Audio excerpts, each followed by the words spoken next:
Hello, this is Violet Blue reporting for Geek Entertainment Television.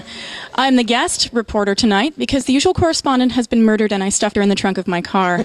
Tonight I'm interviewing Timothy Archibald, who is the photographer and author of Sex Machines, Photographs, and Interviews. And there's the book.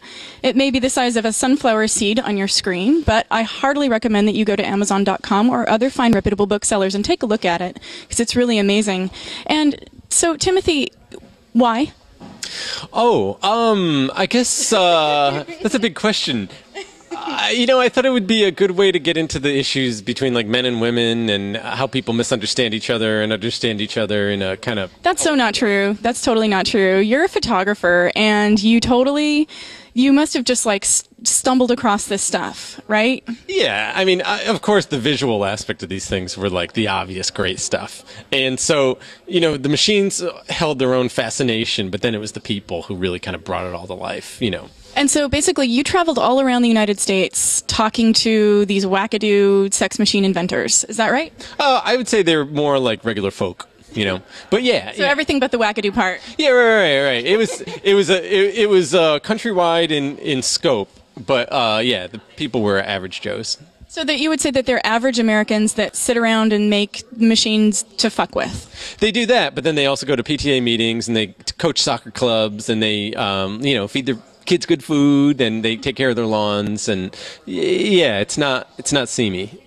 So you did this project without any kind of a book contract or anything to begin with, is that correct? Oh, correct. Right. Yeah, no, I thought it was stories that had to be told. So, yeah, I went forth and did it and then tried to get attention, like you're always trying to get attention, and got the book deal, got a show out of that, and so here we are.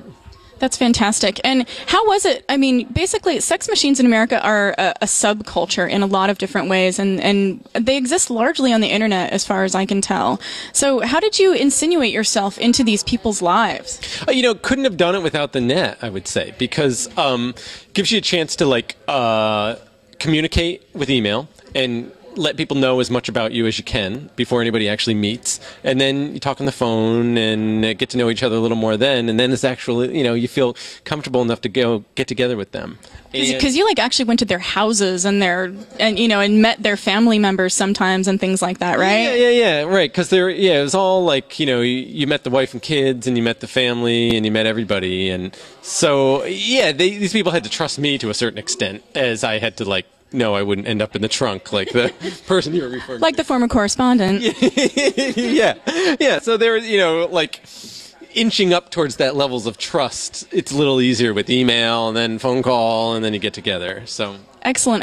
And you have a blog for this book, correct? Oh, I do. It tells everything happening with the book and events and lectures, and that is thesexmachinebook.blogspot.com.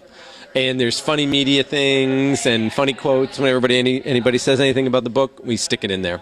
And if someone wanted to see samples of the images from the book, do you have any place where you might want to send them online just to check out like a little taste test? Oh, they can see a little bit on the blog, sexmachinebook.blogspot.com, and then processmediainc.com, which is the publisher, and they have excerpts of the book there. That's fantastic. Timothy, thank you so much for talking to me tonight. Thank you, Violet. It's been an honor. Thank you. And thank you very much for tuning into Geek Entertainment Television. We'll be murdering a correspondent again next week.